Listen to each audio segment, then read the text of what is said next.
नमस्कार, आप देख रहे हैं प्राइम न्यूज और मैं हूं आपके साथ मोनिका गुप्ता। यूके प्राइम में आपको दिखाएंगे उत्तराखंड की तमाम अहम और बड़ी खबरें। सबसे पहले रुक करेंगे देहरादून का, जहां से बड़ी खबर आ रही है। देहरादून में आपको बता दें कि बीजेपी में शामिल हुए रुड़की नगर निगम के महापौर समेत 12 लोग। इस वक्त की बड़ी खबर देहरादून से, बीजेपी में शामिल हुए रुड़की नगर निगम के महापौर समेत 12 पार्षद सीएम त्रिवेंद्र की मौजूदगी में थामा बीजेपी का हाथ। बीजेपी प्रदेश अध्यक्ष उच्च शिक्षा अधिकारी मेयर सुनील अनियाल गामा रहे मौजूद। अब प्रदेश के 8 नगर निगम में से 6 पर बीजेपी का कब्जा। इस वक्त की बड़ी खबर, सीएम त्रिवेंद्र सिंह रावत की मौजूदगी में थामा है बीजेपी का हाथ। बीजेपी प्रदेश अध्यक्ष उच्च शिक्षा मंत्री मेयर सुनील अनियाल भी मौजूद रहे। अब प्रदेश के 8 नगर निगम में से 6 पर बीजेपी का कब्जा हो गया है। देहरादून से इस वक्त की बड़ी खबर, बीजेपी में शामिल हुए रुड़की नगर निगम के महापौर समेत 12 पार्षद। बीजेपी प्रदेश अध्यक्ष उच्च शिक्षा अधिकारी मेयर सुनील उनियाल गामा मौजूद रहे। अब प्रदेश के 8 नगर निगम में से 6 पर बीजेपी का कब्जा है। देहरादून से इस वक्त की बड़ी खबर, बीजेपी में शामिल हुए रुड़की नगर निगम के महापौर समेत 12 पार्षद सीएम त्रिवेंद्र सिंह रावत की मौजूदगी में इन तमाम लोगों ने बीजेपी से हाथ मिलाया। प्रदेश के 8 नगर निगम में से आपको बता दें कि 6 पर बीजेपी का कब्जा हो चुका है। इस वक्त की बड़ी खबर, सीएम त्रिवेंद्र सिंह रावत की मौजूदगी में बीजेपी का हाथ थामा। बीजेपी प्रदेश अध्यक्ष उच्च शिक्षा अधिकारी मेयर सुनील उनियाल गामा मौजूद रहे इस वक्त। और अब प्रदेश के 8 नगर निगम में से 6 पर इसी के साथ बीजेपी का कब्जा हो चुका है। देहरादून से इस वक्त की बड़ी खबर, बीजेपी में शामिल हुए हैं रुड़की नगर निगम के महापौर समेत 12 पार्षद। और इसी के साथ अब प्रदेश के 8 नगर निगम में से 6 पर बीजेपी काबिज हो चुकी है। इस वक्त की बड़ी खबर देहरादून से, जहां पर आपको बता दें कि बीजेपी में शामिल हुए हैं रुड़की नगर निगम के महापौर समेत 12 पार्षद। सीएम त्रिवेंद्र सिंह रावत की अध्यक्षता में बीजेपी का हाथ थामा। और इसी के साथ अब प्रदेश के 8 नगर निगम में से 6 पर बीजेपी काबिज हो चुकी है। ये तस्वीरें उस वक्त की जब बीजेपी में शामिल हुए तमाम लोग।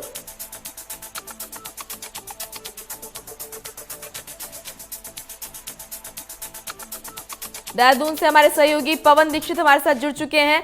पवन, क्या कुछ जानकारी आपके पास? बीजेपी में शामिल हुए हैं रुड़की नगर निगम के महापौर समेत 12 पार्षद। बिल्कुल मोनिका, आज मुख्यमंत्री त्रिवेंद्र सिंह रावत और प्रदेश अध्यक्ष बंशीधर भगत की उपस्थिति में प्रदेश कार्यालय पर एक भव्य कार्यक्रम का आयोजन किया गया, जिसमें रुड़की नगर निगम के मेयर गौरव गोयल समेत 12 पार्षद व 3 आईटी सेक्टर के जो काम करने वाले व्यक्ति हैं, उन लोगों ने आज बीजेपी पार्टी में सदस्यता ग्रहण की है और बीजेपी में अपनी आस्था जाहिर की है।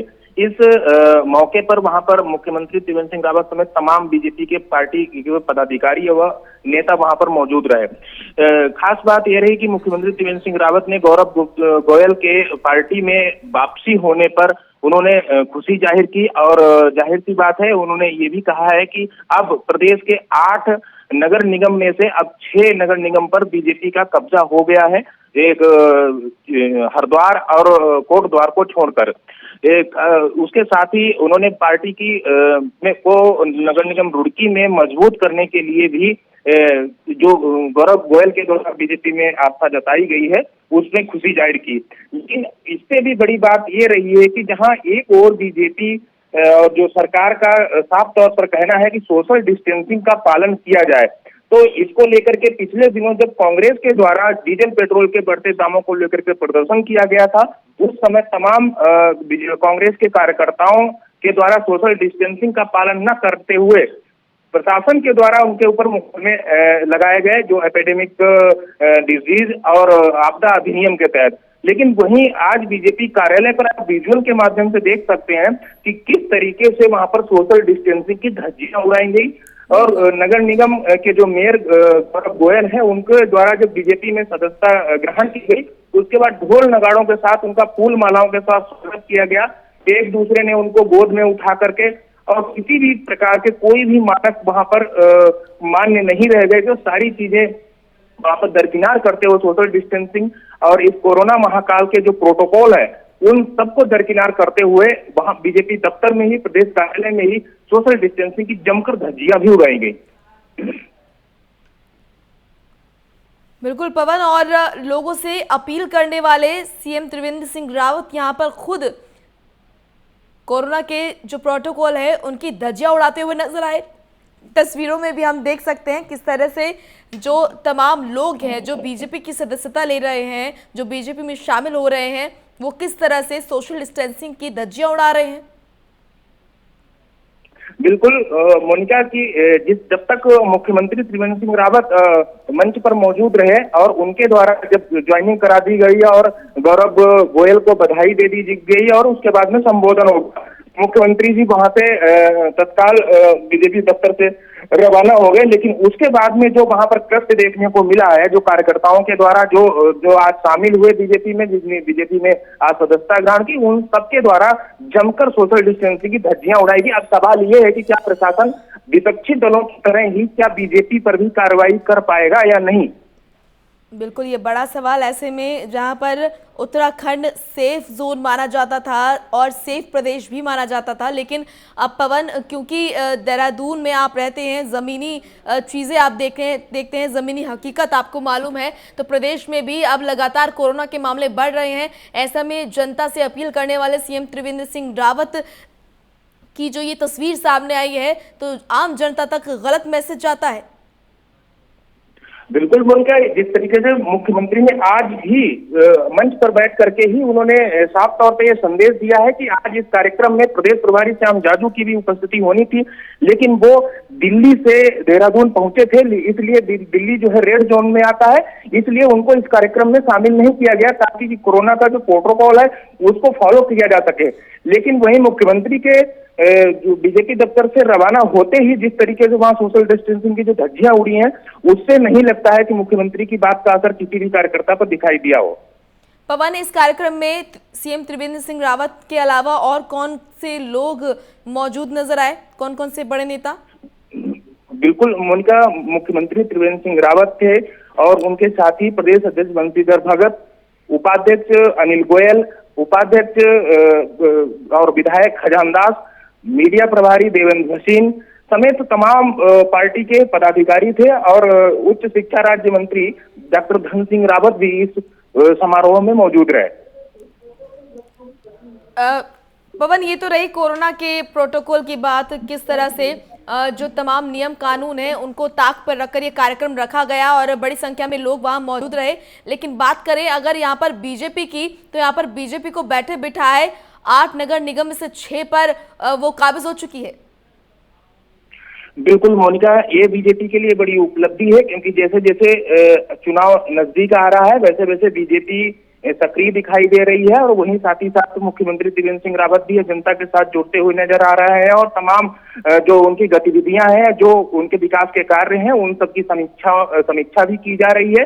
और साथ ही साथ अपने कुनबे को बढ़ाने के लिए जो भी कार्यकर्ता इस पिछले चुनावों में, चाहे नगर निगम का चुनाव रहा हो या फिर अन्य पंचायत का चुनाव रहा हो, उस दौरान टिकट न मिलने से तमाम कार्यकर्ता नाराज होकर के पार्टी से विमुख होकर के उन्होंने निर्दलीय अपना परचम लहराया है। उन सभी को लगभग पार्टी में शामिल करने की जद्दोजहद जारी हो गई है। यही बात प्रदेश अध्यक्ष बंशीधर भगत ने स्वयं अपने अभिभाषण में भी कही है, बाइट में भी कही है कि अब अन्य तमाम ऐसे नेता हैं, प्रदेश के तमाम लोग हैं जो बीजेपी में आस्था रखते हैं और बीजेपी में से जुड़ना चाहते हैं, उन सभी की ज्वाइनिंग कराई जाएगी। लेकिन अभी उससे पहले अपने उच्च पदाधिकारी को उच्च संगठन में एक बार बैठक करने के बाद में ही इसका खुलासा किया जाएगा, कौन कौन लोग हैं, किन किन लोगों को शामिल किया जाएगा।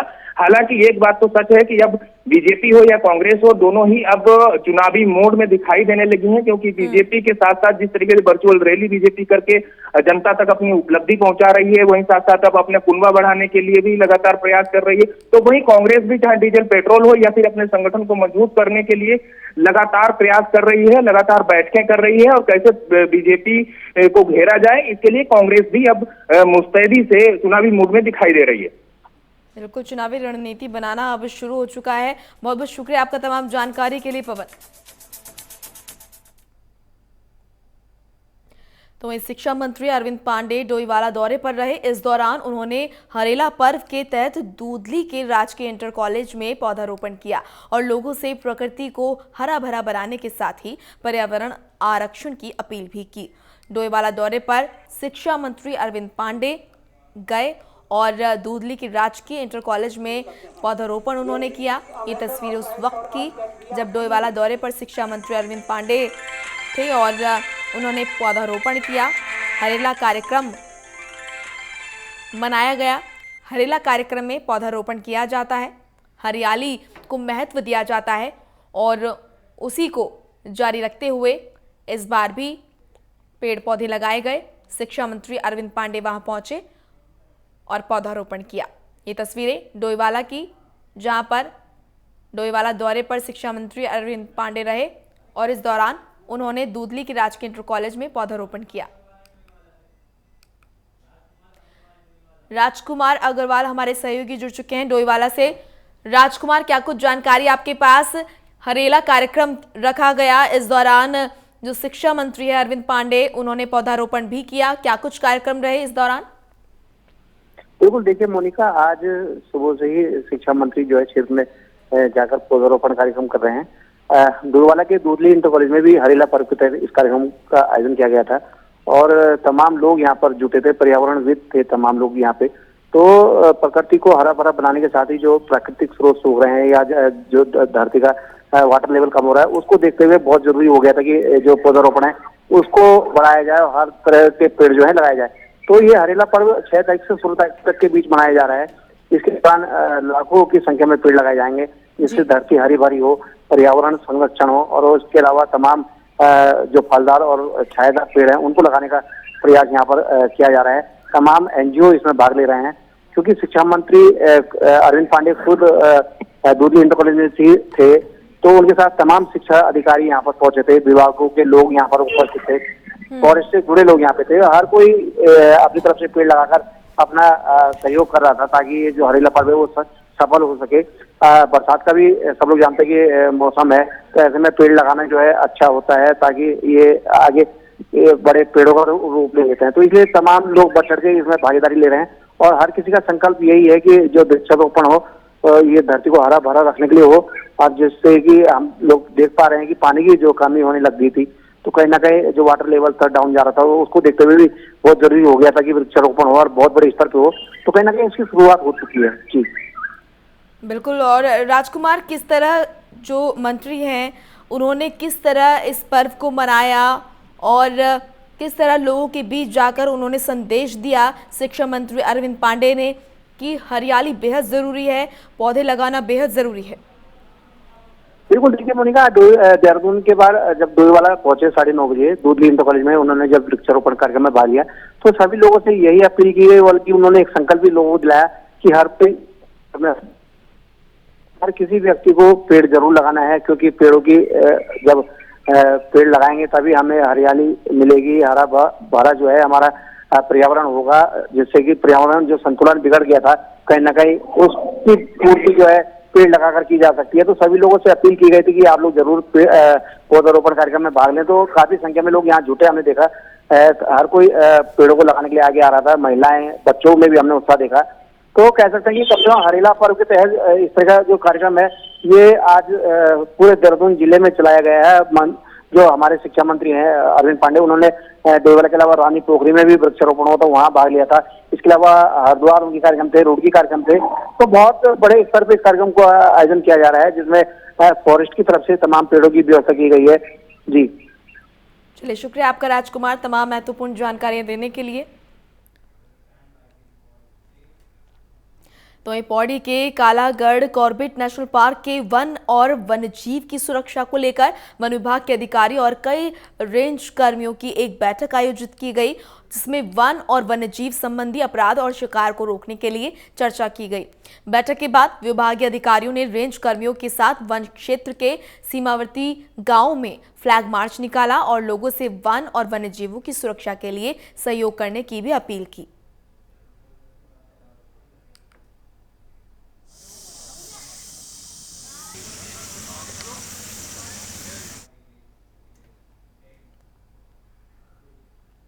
तो ऋषिकेश के लक्ष्मण झूला नीलकंठ मार्ग पर जंगली हाथियों का आतंक जारी है। दरअसल जंगली हाथियों ने एक बुजुर्ग पर हमला कर दिया और इस हमले में बुजुर्ग घायल हो गया, जिसके बाद लोगों ने अस्पताल उसको पहुंचाया, जहां इलाज के बाद उसे घर भेज दिया गया। वहीं वन क्षेत्राधिकारी धीर सिंह ने कहा कि उन्होंने घायल का हाल जाना और इलाके में गश्त उन्होंने बढ़ा दी। तो जंगली हाथियों का आतंक किस कदर बढ़ रहा है, इसकी बानगी देखने को मिली जब एक बुजुर्ग पर हाथियों ने हमला कर दिया। जंगली हाथियों ने बुजुर्ग पर इस तरह हमला किया कि जो बुजुर्ग है वो बाल बाल बच गया। वन क्षेत्राधिकारी धीर सिंह ने घायल बुजुर्ग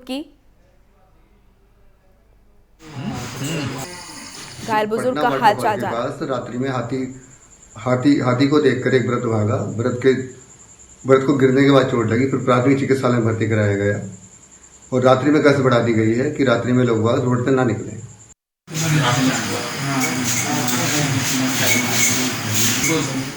तो ऋषिकेश में नीलकंठ मार्ग पर किस तरह जंगली हाथियों का जो आतंक है वो बढ़ रहा है, इसकी बानगी देखने को मिली। तस्वीरों में आप देख सकते हैं एक बुजुर्ग पर किस तरह हमला किया जंगली हाथियों ने, बाल बाल बचा है बुजुर्ग। वहीं आपको बता दें कि ये पहला मामला ऐसा नहीं है जब हाथियों ने किसी पर हमला किया हो, ऐसे मामले पहले भी आते रहे हैं और इसी तरह लोग घायल भी हो जाते हैं। एक बार फिर ऐसा ही मामला सामने आया जहां पर जंगली हाथियों ने बुजुर्ग पर हमला किया। जंगली हाथियों का आतंक लगातार जारी है, जिसकी बानगी एक बार फिर देखने को मिली ऋषिकेश में।